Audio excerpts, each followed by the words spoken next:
Hello, hello. Welcome, welcome.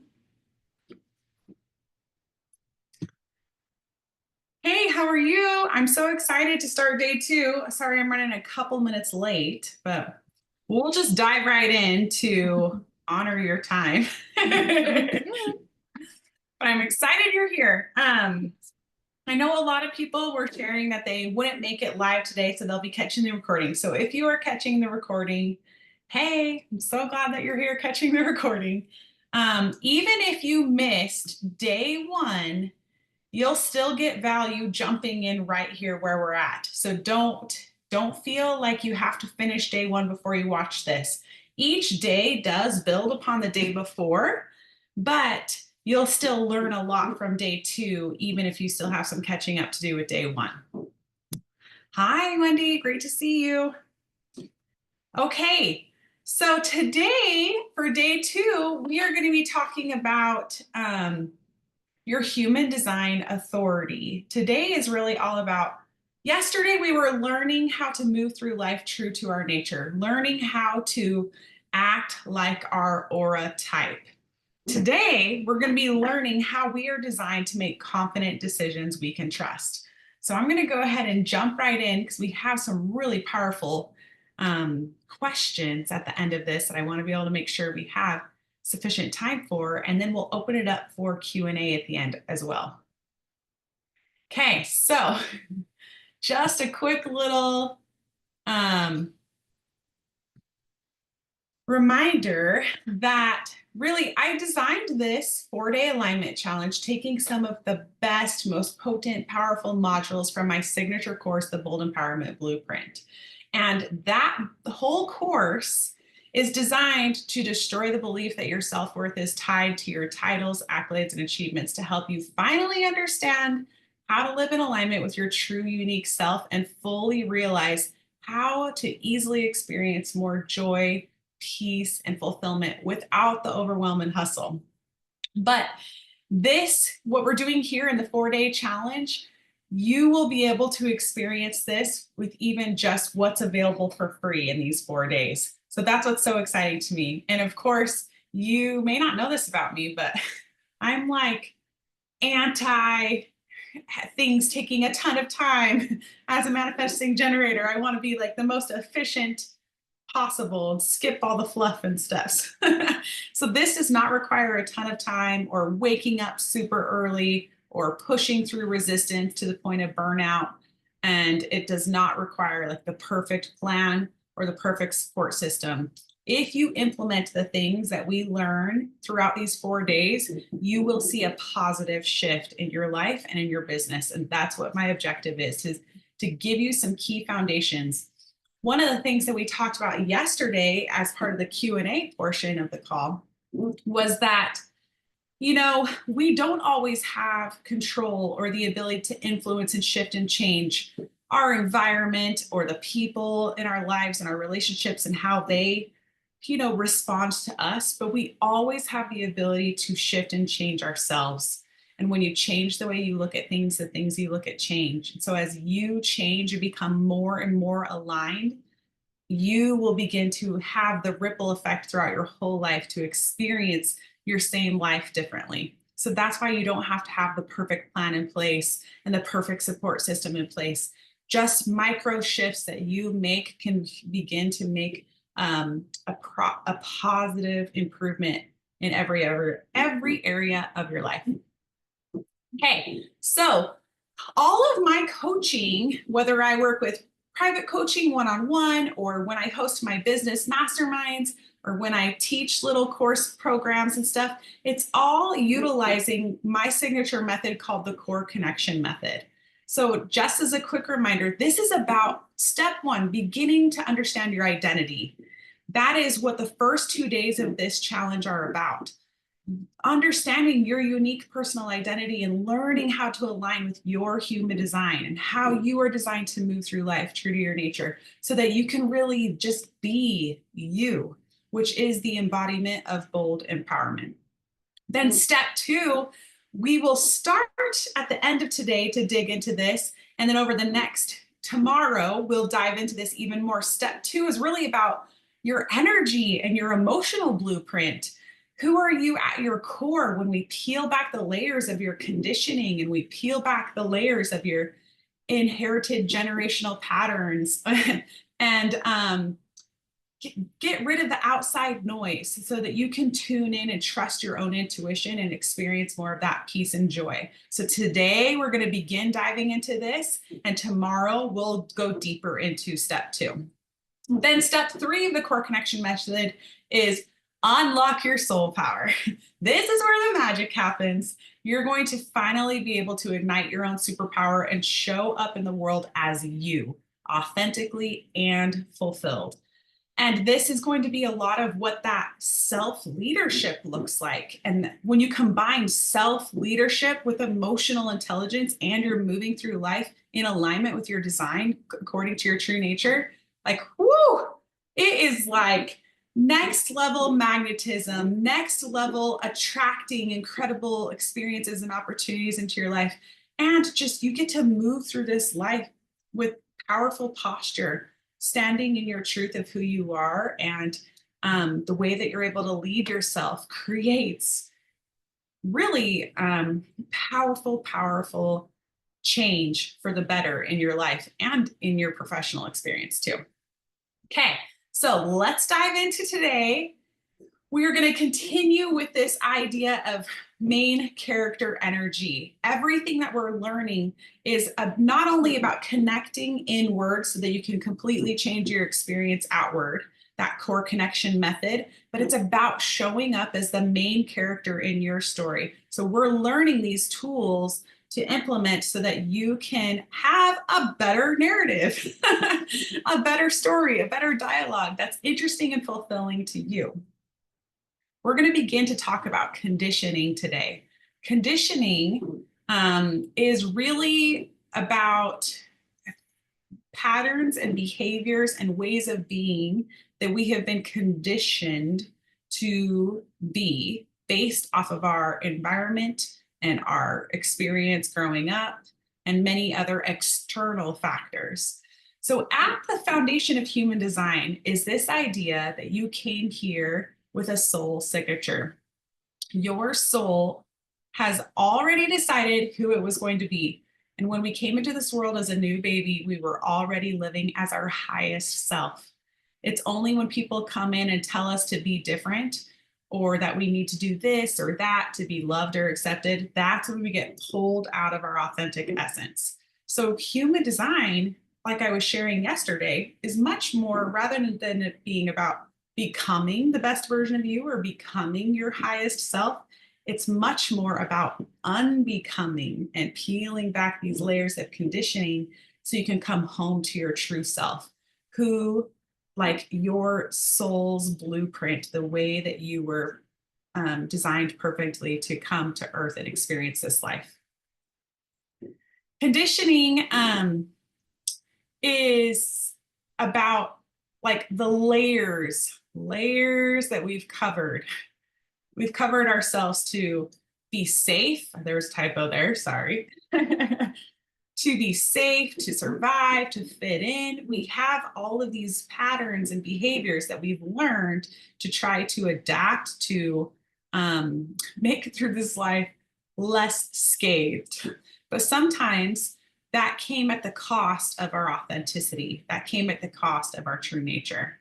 So by healing triggers that cause shame spirals or thought spirals, that can begin to help us to come back home to ourselves and come back to our true nature. So a lot of that is releasing the judgment and the confusion and recognizing when we do have these thought spirals, sometimes we need to recognize that the source of those negative thought patterns or these emotional triggers, they're not always bad. Sometimes they're here to just bring us data and create awareness for us, like we were talking about yesterday. In day 1, we talked a lot about recognizing emotions as data, recognizing oftentimes what comes with emotional triggers is also thought spirals or shame spirals, or when we're not living in alignment with our true nature, or when we're seeing our design and focusing on the flaws of our design or our not enoughness from our true nature, rather than focusing on our superpowers and our magic from our type and our true nature. That is what can cause major disconnect and causes us to operate in conditioning. So continuing to collect that data and recognize just thoughts as they come up is like, interesting. I can't believe I'm feeling really embarrassed about this right now. Where is this thought coming from? So collect your thoughts and just let them be thoughts that you're experiencing. Don't make your thoughts mean anything about you, and don't stay stuck in your thoughts the same way you don't want to make your emotions mean anything about you, and you don't want to stay stuck in your emotions. So we're trying to release complexes or self-judgment or confusion about who we are. I talked about this yesterday when I was talking about how I have patterns of being a little bit ADD, and maybe I'm an excellent starter, like a fire starter. I'm really great at motivating and inspiring and getting things going, but I'm not excellent always at like seeing things through to the end or keeping track. I'm like an amazing performer when it comes down to crunch time, but the negative side of that is like, well, why did you procrastinate in the first place? But as long as I'm having these complexes or self-judgment, it's not allowing me to really operate in my zone of genius and in my superpowers to bring out my best magic. So that's kind of what conditioning is, and we're going to be working on that.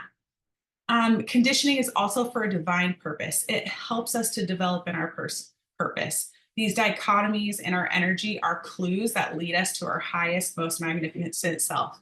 So that's what I'm talking about, collecting the data, creating awareness around these thoughts and emotions. Deconditioning allows us to embrace our life experiences, that they happen for us rather than to us, so we can better recognize opportunities and abundance. So just recognizing that conditioning is a part of our journey, and releasing the judgment of that conditioning can help us to have a better experience. So many times, life is giving us experiences and opportunities so that we can course correct and change and shift into more alignment. Okay, today, the next human design term that you're going to be learning about is called authority. So in human design, your authority is how you're designed to make confident decisions that you can trust. It ultimately is a way that you are designed to tap into your intuition, and it's a more reliable strategy for better decision making. It's going to increase your confidence and help you have a deeper trust in your own intuition. With practice, it has the potential to remove a lot of uncertainty and hesitation. What has been so cool for me in my life experience to learn about with human design authority is that we're actually not all designed to make decisions the same way. We are not designed to, something that was incredibly insightful for me from a faith perspective in my own personal experience is recognizing that not everybody, not only do we not make decisions the same way, we don't experience intuition the same way, and therefore we don't always feel the spirit or those spiritual divine promptings the same way.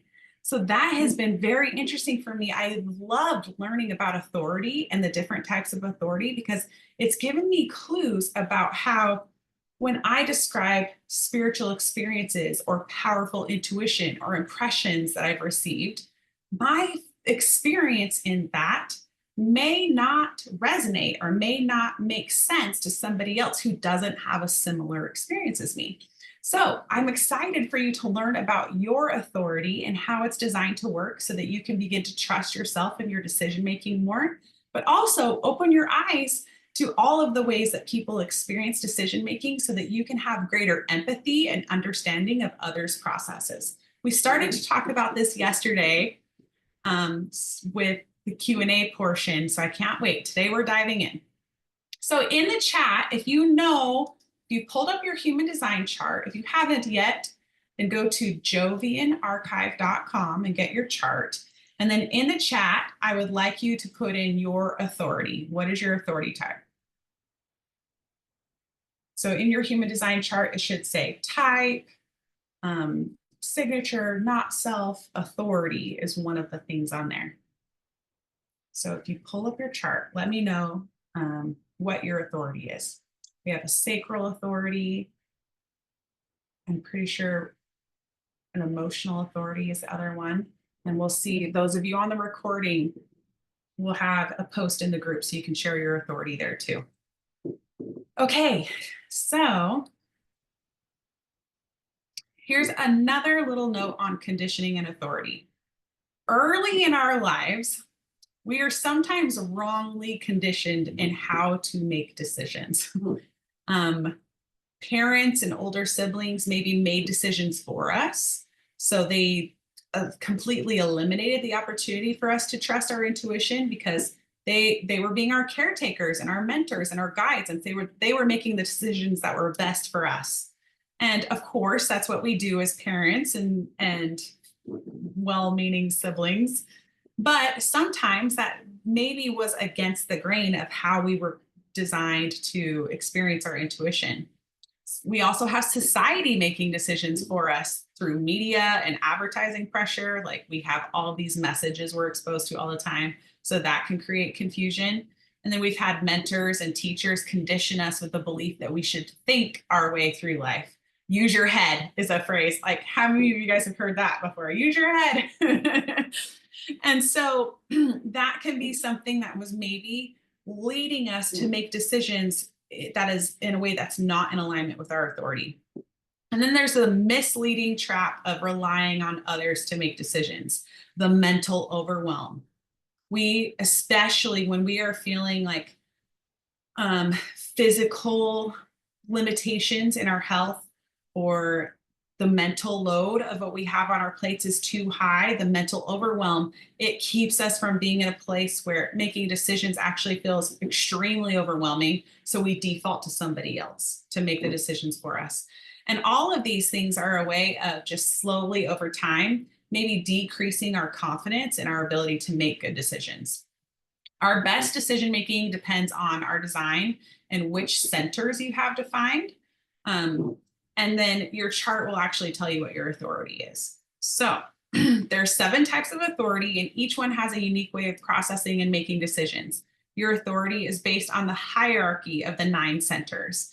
For the purpose of this, we're just going to be covering what applies to you guys. I'll do a really high level overview of each of them, but there's going to be more information on the slides that I'm actually going to talk through so that we have time for Q&A at the end and we have time for the workshop part, the questions portion. So the first authority, the highest of the hierarchy, is called our emotional or our solar plexus. So our emotional authorities, they have this need to be emotionally clear. So feelings rule. This is really about learning how the emotions rule no matter what. About 50% of people have the emotional authority. It's much more about being able to give space for to ride your emotional experience. Sometimes this process requires enormous patience in life that can seem so hurried and urgent. But seek clarity, crystal clear to the point of absolute knowing. Allow it to happen. Patience is your watchword. Clarity in your authority and stability can be carried within you no matter how wild the emotional waves become. So don't make your emotional waves mean anything about you and your worth. Don't allow there to be shame to your emotions. Your emotions are here to be a huge part of your design and your experience. But now we're going to learn how, what that looks like is you want to experience your emotional waves. So you're going to be riding the emotional waves, and then you have to wait. Step 2 is wait till you get to the calm. And from that calm place, you'll seek clarity to the point of crystal clear knowing. So there are some examples of this. It's helpful to understand too that it's likely that you're going to be experiencing multiple emotional waves at the same time. So you might be so conditioned in your emotional state, you either are numbing your emotions because people have told you to not be emotional, so there's been shame around that, or you have so many emotions and they're not well managed, so you're just like always emotional, and that can feel overwhelming. Or you have multiple emotional waves going on at the same time. So it's difficult to distinguish and clarify when the calm is. So when it comes to decision making, I want you to focus on the emotions you're experiencing related to that decision, not all of the emotions that you're experiencing. Try to really zero in on the specific thing that you're making decisions about or trying to experience. One thing that's important to know, I'll give you some examples of what this looks like, but you have to feel your feelings before you decide. You cannot trust spontaneous decisions. So even if you have a defined sacral, which we'll talk about next, or a defined spleen, which we'll talk about after that, those things may give you some sudden hits of like, this is the right decision or this way. But even if you get those intuitive hits, you still cannot make decisions from those intuitive hits until you've ridden out your emotional wave. Spontaneous decisions are not trustworthy. Emotions rule. Okay, so what does that look like? Here's a couple examples. One example is, let's say, oh, it's not letting me highlight this anymore.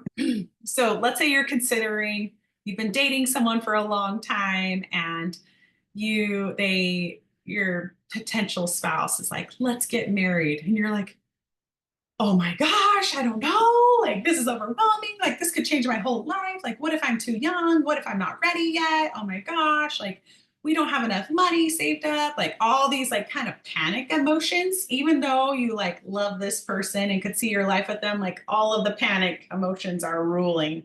So you kind of ride this negative emotional wave and then you get to a calm clarity and you're like, you know what? I love this person. I want to spend the rest of my life with them. I know that our situation's not perfect and ideal, but we'll figure it out. So you like have to allow yourself to go through those emotions before you get to the calm clarity. Another example is, let's say you're considering a new job and you get this new job offer. It's an increase in salary. It has better benefits. Like it's in a cool location. And you're like, oh my gosh, I got offered this job. It's a better title and better pay. This is going to be amazing. Oh, this huge positive emotional wave. And then you get to the calm clarity and you're like, that is a really cool opportunity, but that's not the kind of work I want to do the rest of my life. So even though it's an increased pay and increased title, like that's pivoting me in the wrong direction that I don't want to be going in my life. So exciting, but not for me. So, our emotions can't be trusted. Sometimes we will have panic emotions or overwhelm emotions. Sometimes we'll have positive emotions, but those emotions do not necessarily correlate to the knowing that we get when we get to the calm. Okay, let's move right along. So if you have a spleen authority or splenic, then what it is it's an instant decision. I've heard it described from my friends who have a splenic authority as like this whisper quiet knowing that just like hits you. And it's one of those feelings that like the thoughts enter your mind and they almost as quickly leave. They don't repeat back to you over and over. So if you miss it, you miss it. It comes in the blink of an eye and it's very much like seizing the now. And I've heard it described that it can feel, it's like snap decisions, but if you linger on it, like, did I hear that right? Did I really get that feeling right? That doubt creeps in right away because the spleen is also the fear center. So it's very common for those like instant knowings to be quickly followed by fears. If you find yourself hesitating or pondering, you've disappeared into the mind, you begin overthinking, and then you're not tuning into the true intuition and the authority of the spleen. So only projectors and manifestors can have a splenic authority. And it's when the spleen is defined, but the emotional solar plexus is undefined. And so it doesn't repeat itself. Like I said, it's like this instant hit, this whisper quiet knowing. It's just this definitely yes. It can feel like unease and it can just feel like you can sense when things are not quite right. And it won't always visually make sense or environmentally make sense, but you just need to trust that inner knowing. Often it feels like that fight or flight or that fear response because it comes from the fear center. It can feel like butterflies, and it can also feel like if the instant whisper knowing comes and you ignore it, it can feel like regret after. So, how you make decisions is pay attention to your instincts in the moment. Trust that you know the correct answer for you. Stop your mind or ego from taking over. Avoid thinking too broadly. So, just trust that gut, that not the gut, trust that inner splenic knowing. Okay, the next, wait, did I skip over? Yeah, I did. Okay, sacral. The sacral authority is about following your gut. So you can make correct decisions by following that inner intuition. So this has to do with our generators and manifesting generators. I talked yesterday about the strategy for generators and manifesting generators to be waiting to respond. Waiting to respond is coming from taking in all of the senses around you and your experience and then tuning into that gut feeling, that uh-huh, yes, or no, like being drawn towards something or repelled by something, this or that, yes or no. Your correct decision making process is about following your gut and trusting it. You were born with a natural inclination to follow your gut. That was really not about making decisions in your mind. So the way that this can look is like sometimes you can do great problem solving and exploration through your mind. Like you can write a pros and cons list, but you're not going to make decisions from your logical mind. You're going to make decisions from your gut. So you can collect data from an intellectual standpoint, but all decisions, you trust that gut instinct. What this looks like is you do better with those yes or no questions over open-ended questions. Open-ended questions are great for exploration and journaling and vision casting and brainstorming. But when it comes to decision making, it's not, what should I do? It's, should I move forward with this? Yes or no? Should I pursue this path or this path? This or that? This is also all decisions, everything that you do must be about responding to something. So if you're creating something, make sure that you have something outside of yourself that brings that opportunity or that awareness to you so that you can respond from an external circumstance. Then the other thing to think about is if you don't get a strong yes or no, that means not yet. Ask again later. If you feel neutral, that means it's not a strong yes or no, so you can ask again at a different time. If you are a generator, then you're going to want to make sure that when you get that yes, that you can go. When you get that no, you can trust that. As a manifesting generator, when you get that sacral hit that's a yes, then you dip your toe in, test it out again, ask again. If you get a second yes, then you go. Or if you get a yes, dip your toe in, check it out, and then you ask again and get a no, then you pivot and change. So the manifesting generators need a double sacral hit. Okay, now we have our heart or the ego authority. Do what you want. Your decision-making process is all about tuning into your heart's desire. What do you want is what needs to happen. It's the rawest form. Your decision lies in your heart's desire, and it is expressed as something like, I want it, so I'm going to make it happen. What's really great about this is the reliable yes or no can be found in your heart, and it's drawing you towards or pulling you away from. It's a very personal, subjective process, but extremely powerful. So it's much more about connecting to that desire rather than the gut instinct or I feel this. It's more of the personal desire. So this can be a manifester or a projector. So it's sometimes called the manifested manifester or the projected projector. So as a manifester, you're going to want to listen to what you say in order to know your truth. It's not what you think you should say. Don't script it out. And what you want to say when you don't try to control it. So when you're not trying to filter. As a projected projector, it's your heart's desire. You must be invited. And that's part of your strategy. And then what do you want? What's in it for me? It's a very personal process. It feels selfish to do what you want, but that's really what it's about, your heart's desire. So how you make decisions, stop thinking and start talking for our manifestors. For our projectors, wait for the invitation and then tune into your heart's desire.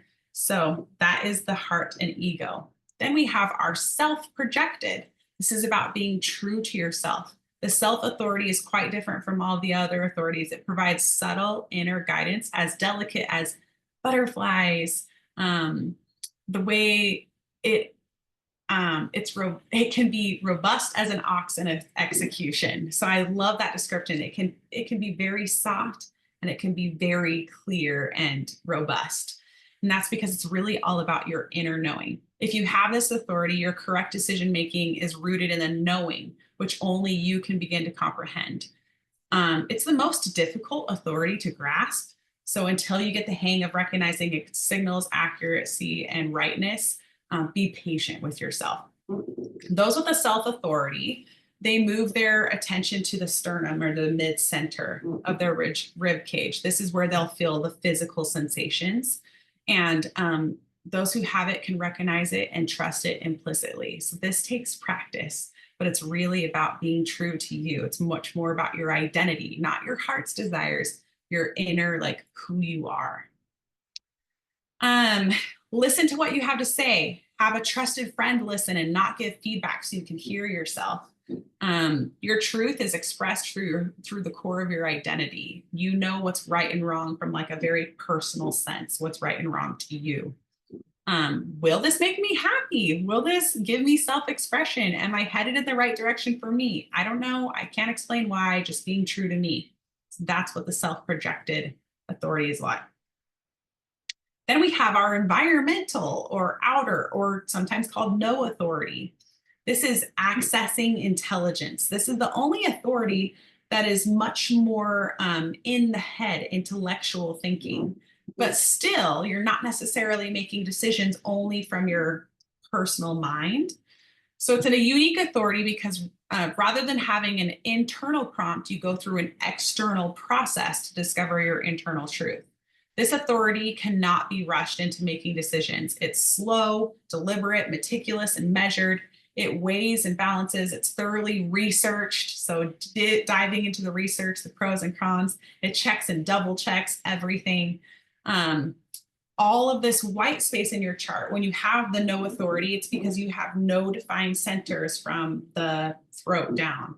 So all of your defined centers are in the upper part of your chart. And so your correct decision-making process relies on consulting with others directly or indirectly. So what this looks like is this environment correct for me? Visit the environment if possible so you can get a sense for what it's like. Talk it out with trusted people. Don't get advice or opinions from others, but speak to them, somebody who can just have a great conversation with you without necessarily trying to influence your decision. Ask yourself, is this environment correct for me? Physically be in the environment, notice how you feel, and have those conversations so you can hear back your own wisdom and make decisions from that place. Then we have our moon authority. This is for our reflectors. This is also about accessing intelligence. It's unique in the same sense of our environmental because it's not really about an internal prompt. It's an external process to discover the inner truth. So what this looks like is over a period of 29 days, then you can mark your calendar on decision day, but that gives your body the opportunity to experience the activation in different parts of your chart based off of the moon. This is the most difficult one to understand, and it's very difficult because society does not give us space to make decisions in a calendar month. But with practice, you'll begin to recognize and be able to make decisions with much more ease. So it's not always practical to make a decision over 29 days, but be aware of this cycle and try to apply it as much as possible. Once you're accustomed to this tie-in with the lunar cycle, you'll be able to anticipate your process and decide preemptively. But if major decisions, then it's worth waiting the 29 days. Okay, the power of your intuition. No matter how much you know about your human design chart, you have the power of your intuition. It's the part of you that knows who you are. It's your inner knowing. And the more that we try to let other people make decisions for us or use our head or operate in these ways that we're not designed to make decisions, the more that decreases our confidence and our ability to make decisions. It tunes out our intuition when we're not listening to promptings, when we're not listening to our inner knowing, then it really makes our intuition not be very effective for us or show up for us. So, what I want you to do is to pay attention to who you wish you were, what you love, what were you like as a child before you had very much conditioning. It can be really powerful sometimes to think back to our early years. Like, what did we act like? What did we love? Like, what was our personality like before we were trying to fit in, before we had to try to navigate and condition ourselves so that we could be safe and unscathed from this hard world. Pay attention to what was easy for you. Know that you're already worthy just as you are. Your personal growth journey should be from a place of curiosity and abundance, not from a place of lack or not enoughness. Everyone is on their own spiritual journey, whether they are working on growth or not. So just trusting that everyone's journey is correct for them, and it's not really our job to impose our desires on somebody else's journey. Society teaches us that if we like the same things, that it's grounds for us to get along and like each other. But if you're good enough and if I'm good enough, then we have the exact same worth, and we should be celebrating our differences and our different opinions and perspectives and find them both equally fascinating. And how cool is it to see others through their own lens? So that's what I love so much about human design, is when we, with our type, we can learn to move through life true to our nature. With our authority, we can trust the decisions we make, and we can trust other people's decision-making process. Wendy kind of talked about this yesterday, where she's like, I tried to explain to my brother that this is my process that I have to go through. And he's like, that's not a real thing. That feels awful when you're invalidated in your own experience. So the only thing that we can do is feel confident in our process and keep practicing and trying and trusting in it. Release the judgments that people have. Get rid of the belief that there is a right and wrong, good and bad, and focus on what is energetically correct for you. One example of this is like, some people are like, you need to be consistent. Consistency is super important. And some people are not designed to be very consistent. And so they're much more flow and adaptable. But if somebody's like, you need to be consistent, you're wrong if you're inconsistent, then that would be like asking people to that they're wrong, that their way of being is wrong when they're designed differently. So it's really about loving ourselves for how we're designed to be. And it gives us a new way of loving and appreciating others for who they are. And it helps us to deepen in our own intuition, because we're not necessarily looking outside of ourselves to know if we're doing things right. We're tuning into our own inner knowing. Do you trust yourself? Do you trust yourself to make confident decisions? Do you trust that you know the next right step? Do you go inward for permission to come to a place of knowing, as opposed to looking outwards and trusting others' opinion over your own? Do you trust that you can figure it out? Do you trust that you can handle more? Or are you limiting yourself and your ability to hold more?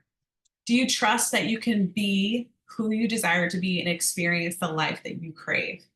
This is all part of the path to alignment, is deepening this trust in yourself, deepening your trust and your ability to figure it out, deepening your trust that things don't happen to you, they happen for you, and you can navigate all experiences with growth and learning. And the only way out is through. I already did this. I want to continue today. Now that we've learned a little bit about our authority and how we're designed to make confident decisions, I want to bring it all together. I want you to continue trying to move through life according to your human design type. Act like a generator, act like a manifesting generator, act like a projector or a manifester or a reflector. Try to emulate the aura and the natural characteristics, especially the strategy of your type. Yesterday, we began to recognize the signs that we're in alignment by collecting the data of when we're feeling our signature emotion. and collecting the data of when we're feeling out of alignment with our not self theme emotion. Emotions are data. Keep collecting this data the whole week. The more data you have, the more powerful this shift will be for you. So yesterday I suggested maybe setting alarms throughout the day to just take a quick note, like, oh, 12 o'clock, little reminder went off. What am I feeling right now? Am I more towards my aligned or more towards my out of aligned? What triggered that? Then, as we continue to recognize the data of our emotions, the next thing I want to add in is making decisions and practicing your authority. So recognize decision-making processes and using your strategy of your human design type with your authority so that you can move through life and make decisions through your days according to your design. This is really all about that main character energy. Like, you are the leader, you are the CEO of your life, and you can lead yourself well as long as you are operating with your strategy and your authority. This is the bread and butter. If you don't learn anything else about human design, just these two things will be life-changing. So what I want you guys to do to begin implementing these things is, this is your integration assignments for day 2. 1, keep tracking those emotions, collecting the data, noticing when you're in alignment, when you're out of alignment. Keep doing this. I would love it if you share any ahas that you have in the Facebook group. And then assignment 2 is practice recognizing and utilizing your authority.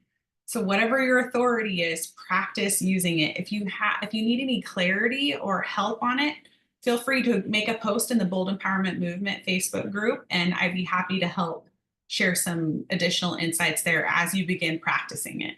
And then assignment 3 is choose one of, oh, I forgot the questions. Let me pull them up.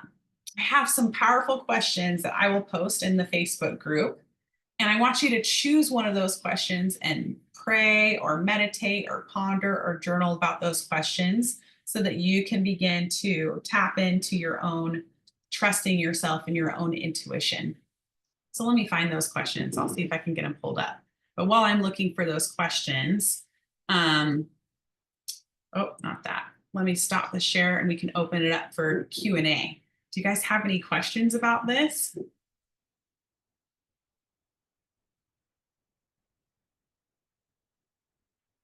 I don't really have too many questions, except so I'm a manifesting generator and my inner authority is emotional solar plexus. And so do you just stay with one of one of these things? You talked about your power of your intuition, and maybe I missed that. Wait, hold on a sec. Okay, I printed it out. Okay, so like you had 5 different types of I'm thinking 5 different types of inner authority is what I'm thinking there is, right? And so emotional solar plexus is what I am. Do I just stay in the emotional solar plexus area, or do you go in and out of areas? Okay, so whatever your authority is, that is your authority. That's how you are designed to make confident decisions. But I'm going to pull up this slide again. It's page 13. Perfect. Close this.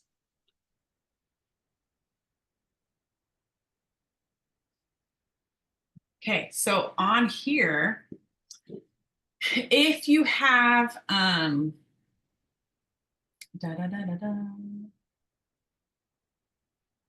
this talks about the emotions and the spleen, but really right down here too. If the sacral is defined, then you need to you're going to get these gut responses. So your strategy for moving through life is still the gut feeling. So let me ask you, when you guys are talking about emotions, spleen, sacral are all defined from the spleen, are you talking about your internal gut, the spleen? Okay, I'm talking about in your human design chart, you'll have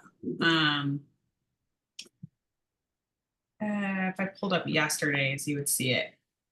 But you have, let me share. And the reason I may be comparing apples and oranges, Annalie,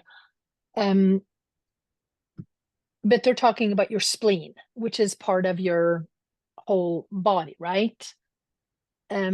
Yes, so we're not going to talk about centers in this challenge, but we are going to talk about, let me see, are you seeing Yeah, so that's the chart that I have, okay? manifesting generator? Is that what you're seeing? Yeah, I'm a manifesting generator. Yeah. Okay, so And so in your human design chart, you have a graph like this where it looks yeah, like basically has all these different shapes, and some of them are colored in and some of them yeah, are white. yeah, So if you have them colored in, you have yeah. consistent energy in that center. And that center has an expression to it. It has qualities and characteristics about it. We're not going to be diving into that in human design, but your authority is based on which centers you have defined or undefined. But specifically, which ones are defined. And there's a hierarchy of the centers. So if And you how do have this one over here defined, this is the emotion center. So if yours is colored in, then you're an emotional authority. okay, it's colored in. Yep. So And and then then the red square is colored in, and this is then the what one makes you a manifesting generator or a generator. okay, okay, hold So on a sec. Okay. So that is your emotions. Okay. This is a manifesting generator. Now, what's the square right below the manifesting generator? What's that? that's the root center, but we're not going to cover that in this challenge. So for the purpose of understanding your type and how Mm-hmm. to use your strategy and how to use your authority, if you have the emotion center defined, Mm-hmm. and the sacral defined, your strategy as a generator and a manifesting generator is waiting to respond. So it's Where's much more, where's the sacral? Is that the square, the red that's square? this one. Yep. Oh, okay. Okay. Your strategy is waiting to respond. What that looks like is you're constantly bringing in data from your environment, from conversations. There will be things from outside of you that come to your awareness, and you're going to tune into your gut feeling. You'll be drawn towards it like a yes, or a no. So it's like, am I enjoying this conversation? Yes, or no. Or do I want to have this for breakfast or that for breakfast? This or that. You're having an external option presented to you, and your gut feeling guides you towards something. Yes or no, this or that. But as an emotional authority, you will also have emotional waves related to your external okay, what's interesting about the emotion center is that you consistently have emotional waves that may or may not be related to your external circumstances. You are like the creator of your emotions. So sometimes you'll just have emotions that you can't explain to somebody else because it's not like something happened that triggered your emotion. You're just having an emotional experience. When it comes to decision making and your authority, even if your gut, your strategy of waiting to respond, if your gut feeling is like, yes, I want to go to that event. Yes, I'm drawn to that group of people. Yes. You're still might have emotions that are like, oh my gosh, that's going to be such a great event. I can't wait to be in that room with those people. This is going to be so great. So even if you're having a positive emotional wave and your gut feeling is like, yes, you still must wait until you get to the calm clarity. So when your emotional wave calms down, you'll have an inner knowing, like a calm knowing. Then it might be like, I am drawn to those people. I dipped my toe in, and yes, I want to go to that event. Yes, I want to be around those people. But now that I'm at the calm, I realize it's not worth the investment. I'd rather spend my money on something else. I love those people, but I'll have an opportunity to connect with them somewhere else. So you get to the calm clarity, and the answer is actually no. Even though your sacral was like, yes, and your initial positive emotional wave was like, yay, I want to do this. When you get to calm clarity, that's when you can make the decision you can trust. So you can't make decisions from your sacral. You're leading yourself through life according to your sacral. That responding strategy is helping guide you and pivot you, that waiting to respond. But your decision making comes from writing out your emotional waves and getting to the calm clarity. Does that help? Yes, it does. But I have to make huge decisions. And I keep going back and forth and back and forth. And nothing, nothing is like really clear. And my husband is, he makes a decision and moves on it.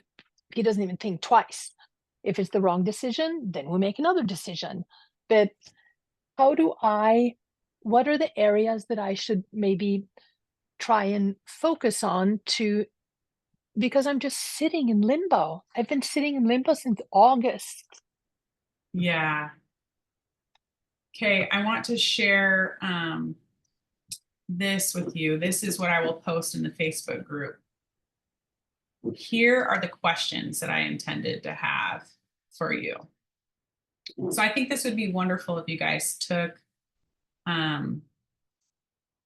this moment, just reflect on these questions. So Wendy, what this looks like for you is you can use your beautiful brain and your intelligence to seek external powerful intuition, whether that's from God or source or the universe. Seek divine wisdom through these wonderful questions. And then as you use these open-ended questions to explore and get curious about things, from that exploration, then the best thing that you can do is support yourself by taking this exploration, brainstorming, brain dumping, pros and cons list, or what comes out when you journal and reflect on one of these questions. Take that process and then identify some key things in there in what you wrote or what came up for you in your pros and cons list or your brain dumping, and bring it into a yes or no or a this or that question. Oh, I see that I really wrote about this experience and that would really light me up. So should I move forward on this? Yes or no? This option or that option? From there, once you've gotten your sacral like guidance of yes or no, this or that, then I want to give yourself 24 hours at least or space to ride any emotional waves from the decision that you preliminary made from your sacral feeling. So take that gut feeling, trust that gut feeling, make a preliminary decision like, okay, when I said yes or no, it was like, yes, that's the thing. Now I'm going to give myself space to ride out my emotions about that yes. So imagine as if it's already happened, if it's true, like imagine the results from that yes and write out your emotions. And then when you get to the calm clarity, you'll feel a confirmation of if that yes is still a true yes or if actually it's a no. So try that process. It's something that will take time and patience, especially on the bigger decisions. But give yourself space to journal and reflect and explore and receive divine wisdom and inspiration, and then support yourself by yes or no, this or that, bringing it down to something that you can respond to. Then give yourself space to ride out your emotional waves and get to the calm clarity to have confidence in that decision. And the other thing I will say is, you know what, even when we use our authority and we have these confident decisions we can trust and things go wrong, it is okay. It is okay for us to change our minds. It's okay that we made a decision that led to a bad circumstance or a bad experience. We are not meant to experience life without any resistance and trial. Sometimes we do have decisions that could have been better, but we did the best we could with what we had. And we have to give ourselves grace in that. The only way that we can increase our confidence and get better at confident decisions that we can trust that lead to great results is by sometimes getting it wrong. And we'll get better and better through our experience. So I hope that's helpful, but I would love to, I will post this in the Facebook group. These questions are just wonderful. Sometimes we need to give ourselves space to ask these questions. And what I want you to do when you just explore these questions is pay attention to the first thoughts that enter your mind. Because we sometimes like we'll get this first thought, what is my next step to whatever decision you're trying to make? And you get a first thought, and then you're like, oh, but that won't work because this, but oh, I can't do that. But what if this happens? Like, you get in your head like correcting the first thought. But sometimes it's the first thought that is the most pure, the most accurate. So pay attention to those first thoughts as you reflect. So choose one of these questions from your list and take some time to journal on it, and then bring it down to the this or that sacral response, and then give yourself time to ride that emotional wave. Is that helpful? Wonderful. Any other questions about authority or intuition? I had one really quick. Uh-huh. You did that whole slide talking about like who do I wish I was? Who was I as a child? What was easy for me? Then, like, can you explain one more time like the purpose of those questions and that reflection? So I've had situations before where the purpose of it is a lot of times our child self has had less conditioning Mm. because we've lived less life, we've been less influenced, so we're more like our true selves when we're younger because there's less conditioning. Sometimes we can look back to our inner child and realize like our playfulness and our lightheartedness or our creativity or our natural leadership. Like we can have all of these different things.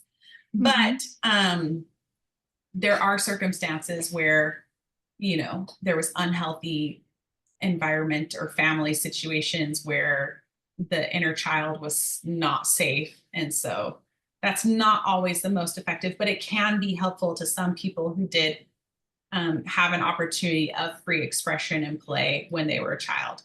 So I have had clients before that did not have navigated some challenging childhood situations, and that was not a supportive exercise for them.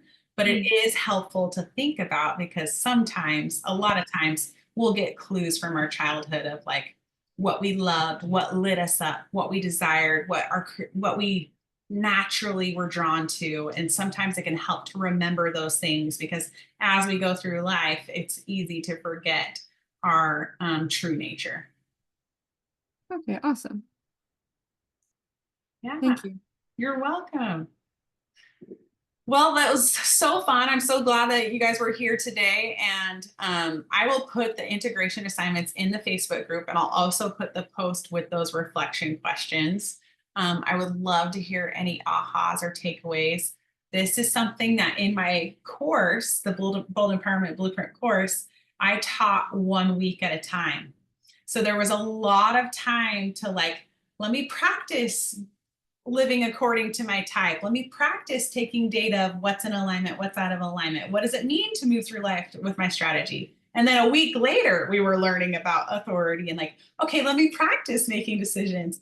So we're crunching the timeline, but still these two things, as you begin practicing them and trying them, it can be really powerful to make some great shifts in your alignment, and you'll begin to experience things differently and increase your confidence. And ultimately, the whole goal is to give you tools for that core connection method to connect to yourself so your inner landscape changes so you can change how you're experiencing things outward. Tomorrow, we're going to dive more into some of the emotional intelligence tools and using some of those tools for self-leadership. And it's going to be a powerful day. The recording will be available. And yeah, I'm excited. So thanks so much for being for day 2. And I'll see you tomorrow. Bye.